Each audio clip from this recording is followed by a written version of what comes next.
சிறப்பானதொரு வரவேற்பை தந்து என் முன்னாலே நின்று கொண்டிருக்கிற பிள்ளையார் குளம் வாழ் பெரியோர்களே, தாய்மார்களே, இளைஞர்களே, உங்கள் அத்தனை பேருக்கும் முதலில் வணக்கத்தை தெரிவித்துக் கொண்டு வருகிற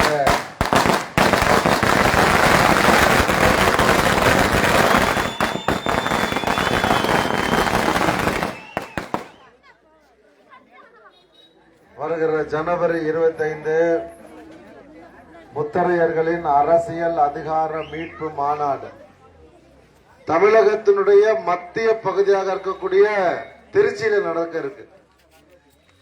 அதற்கான அழைப்புதலை எடுத்துட்டு தான் உங்களை பார்க்க வந்திருக்கோம்.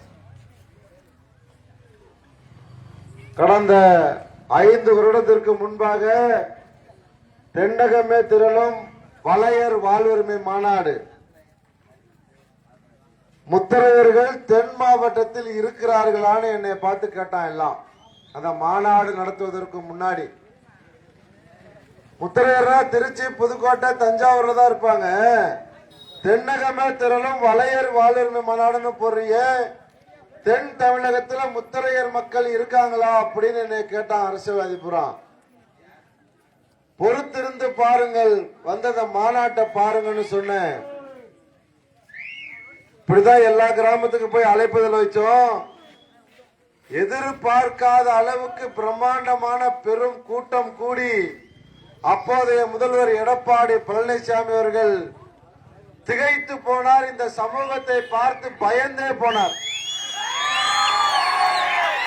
அப்படி ஒரு பெரும் கூட்டத்தை கூட்டி தென் தமிழகத்திலும் இந்த முத்தரையர் மக்கள் வளையர் என்கிற பட்ட பெயரிலே வாழ்கிறார்கள் என்பதை நிரூபித்து காட்டியது வீர முத்தரையர் சங்கம். அதோடு மட்டுமல்ல, இந்த மக்களுடைய நீண்ட நாள் கோரிக்கையாக இருக்கக்கூடிய வளையர் புனரமைப்பு வாரியத்தை வாங்கி கொடுத்தது, அதற்கான அரசாணையை வெளியிட வைத்தது வீர முத்தரையர் முன்னேற்ற சங்கம். வாங்கி கொடுத்துட்டோம். அடுத்து நான் பேசி முடிக்கிற வரைக்கும் கொஞ்சமே கத்தாம இருந்தீங்கன்னா தான் உங்க காதுகளுக்குள்ள போவோம். இல்லைன்னா விசிலடிச்சா குஞ்சாவே இருந்துட்டு கடைசி வரைக்கும் போக வேண்டியதுதான்.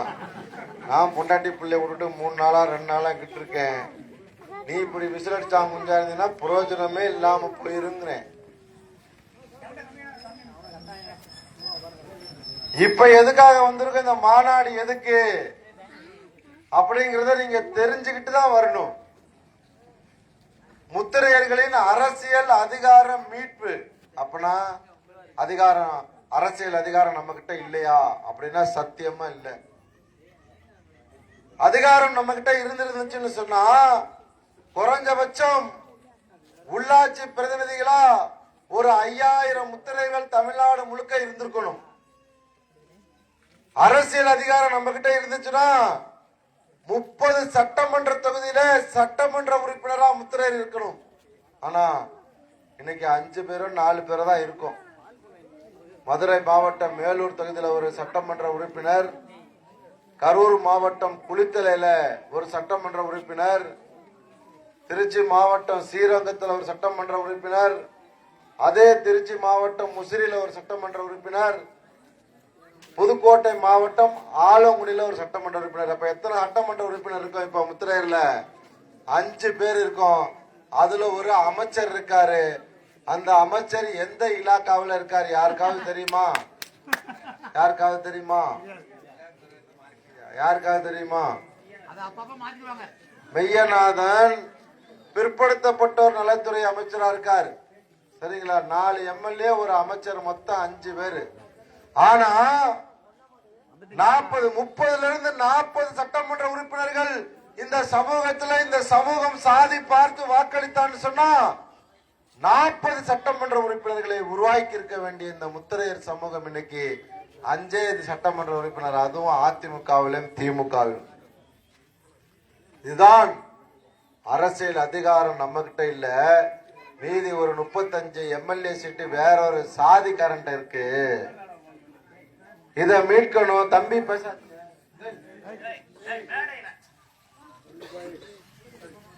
அரசியல் அதிகாரம் யார்கிட்ட இருக்கு? சிறுபான்மை சமூகம். நாம 500 குடும்பம் இருக்க இடத்துல 10 குடும்பம் 20 குடும்பம் இருக்க பிற சமூகத்தை சேர்ந்தவங்க நம்ம கிட்ட இருந்த அரசியல் அதிகாரத்தை பிடுங்கல, நம்மளா கொடுத்திருக்கோம். பாஷா படத்துல ரஜினி வருவாரு, அப்படியே கைய பிடிச்சு முத்தம் கொடுத்து பொண்ணை கொடுத்துருப்பான்ல, அது மாதிரி அவன் பிடுங்கல. நீங்க அதிகாரத்தை, அரசியல் அதிகாரத்தை, சட்டம், இது பேரூராட்சி தலைவரா, ஊராட்சி மன்ற தலைவரா, ஒன்றிய குழு உறுப்பினரா, மாவட்ட குழு உறுப்பினரா ஆக வேண்டிய அந்த அரசியல் அதிகாரத்தை 10 குடும்பம் 5 குடும்பம் உள்ள சாதிக்கிட்ட மாமன் மச்சான் அண்ணன் தம்பின்னு கொடுத்துட்டோம். எல்லா ஊர்லயும் இது நடக்குது. தஞ்சாவூர் மாவட்டம், திருவாரூர் மாவட்டம் குடவாசல்ல, குடவாசல் பேரூராட்சியில மொத்தம் 15 பேரூராட்சி உறுப்பினர். ஒரு முத்திரைக்கு தான் ஓட்டு போட்டானா 11 பேரூராட்சி உறுப்பினர் நம்ம தான் வரணும். அப்ப அந்த குடவாசல் பேரூராட்சியினுடைய சேர்மனை யார் வரணும்? முத்திரையர் தான் வரணும். ஆனா நம்மால் சொல்றோம், நம்ம சொன்ன கேட்பாங்க, அதனால விட்டு கொடுத்துட்டோம், வேற சாதிக்காரனுக்கு விட்டு கொடுத்துட்டோம். அப்ப நான் உனக்கு கேவலமா ஒரு கேள்வியை கேட்டதுக்கு அவனுக்கு கோவம் வந்துருச்சு. எல்லாத்தையும் விட்டு கொடுத்துருவீங்களாடா அப்படியே அப்படின்னு கேட்டதுக்கு கோவம் வந்து என் வண்டியை பறிக்க நிக்கிறான். இப்படி எப்படி கேட்கலாம்னா, உள்ளதை நடந்ததானே நான் சொன்னேன், நடந்ததை சொல்றதுக்கு தானே நான் இருக்கேன். கடந்த 4 நாளைக்கு முன்னாடி முதல்வர் ஸ்டாலின் அவர்கள் பங்கேற்கிற ஒரு திருமண நிகழ்வில் நம்ம சட்டமன்ற உறுப்பினர், ஸ்ரீரங்கம் சட்டமன்ற உறுப்பினருடைய பையன் திருமண விழாவில் தமிழக முதல்வர் கலந்துகிறார்.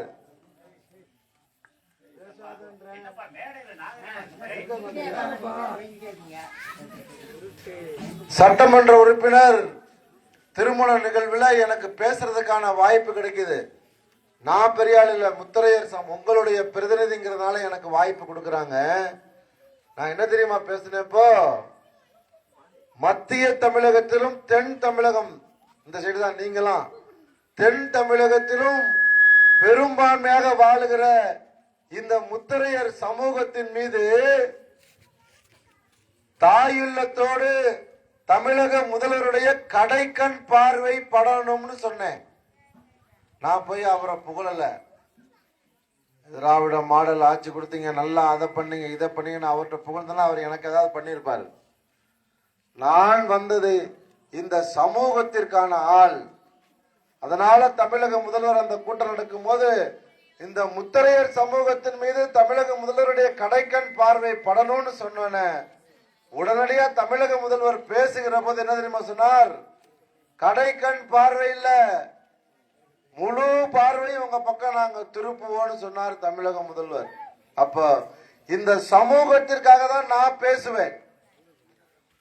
அது இந்த சமூகத்தை கோபப்படுத்துகிற மாதிரி இருந்தாலும் பரவாயில்ல, நான் இந்த சமூகத்திற்காக தான் பேசுவேன்னு அந்த பேரூராட்சி கூட்டத்தில் பேசினேன். இது மாதிரி நமக்கான அரசியல் இப்ப எல்லாத்தையும் கொடுத்துட்டு அடுத்த சமூகத்தை சேர்ந்தவங்கிட்ட போய் நிக்கிறோம் வெளியில, வீட்டுக்கு வெளியே, இதை பண்ணி கொடு அதை பண்ணி கொடு. அந்த அரசியல் அதிகாரம் நம்ம கிட்ட இருந்துச்சுன்னு சொன்னா நம்ம சமூகத்தை சேர்ந்தவர்கள் அல்லது இந்த சமூகத்தை நம்பி இருக்கக்கூடிய பிற சமூகத்தை சேர்ந்தவர்களுக்கெல்லாம் நாம் அரசு வேலையை கொடுத்துடலாமே. இன்னைக்கு சட்டமன்ற உறுப்பினர் நினைச்சாருன்னா ஒரு அலுவலக உதவியாளர் பதவி குறைஞ்சபட்சம் ஒரு 5 வருஷம் இருக்கிறதுக்குள்ள ஒரு 100 பேரை அரசு ஊழியர் ஆக்கிவிடலாம், குறைஞ்சபட்சம் சொல்றேன். இதுதான் அரசியல் அங்கீகாரம், அரசியல் அதிகாரம். இந்த அதிகாரம் நம்ம கிட்ட இல்லாம வேற ஒருத்திட்ட இருக்கு. இத மீட்கணும்.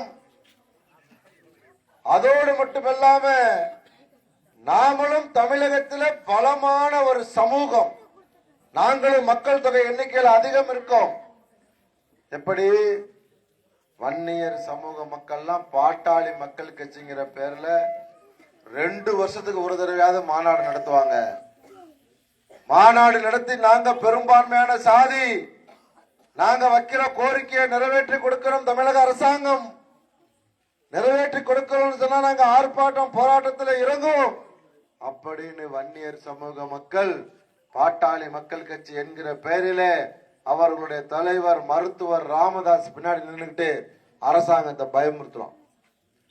அதே மாதிரிதான் பறையர் சமூக மக்கள், அவர்களுக்கான ஒரே கட்சி விடுதலை சிறுத்தைகள் கட்சி. அவங்க அதுலதான் இருப்பாங்க. பாதி ஒரு கிராமம் எடுத்துக்கிட்டா 3/4 பேர் அந்த கட்சியில தான் இருப்பாங்க. அப்ப அந்த மக்களுக்கான கோரிக்கையை யார் அரசாங்கத்துல பேசுவானா, அதனுடைய தலைவர் திருமாவளவன் பேசுவார். ஆனா நம்ம மட்டும் என்ன தெரியுமா பண்றோம்? அதிமுக காரனா, திமுக காரனா, பாரதிய ஜனதா கட்சி காரனா, காங்கிரஸ் காரனா, கம்யூனிஸ்ட் காரனா, சின்ன சின்ன குழுவா பிரிஞ்சு கிடக்கதால நம்மளை பார்த்து அரசாங்கம் பயப்பட மாட்டான். அதிமுகவும் திமுகவும் பயப்படாம தேர்தல் நேரத்தில் இவனுக்கு கொஞ்சமா தாய்மார்களுக்கெல்லாம் ஓட்டுக்கு பணம் கொடுத்தா போதும், ஆம்பளைங்களுக்கெல்லாம் கொஞ்சம் சரக்கு அப்படி இப்படி ஏதாவது கொடுத்தா போதும், ஓட்டை வாங்கிடலான்னு நினைக்கிறான். அதனாலதான் இந்த சாதியை பார்த்து பயப்பட மறுக்கிறார்கள். இவர்கள் நம்மளை பார்த்து பயப்படணும்னு சொன்னா நாம ஒரு ஒருங்கிணைக்கப்பட்ட சக்தியா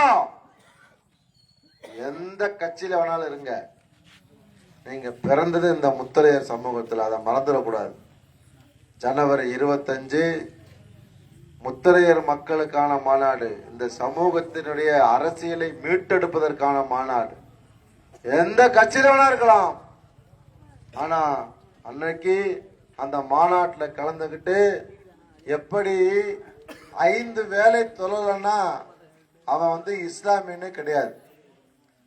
வாரத்துல ஒரு நாள் சர்ச்சுக்கு போலன்னா அவர் கிறிஸ்தவரே கிடையாது.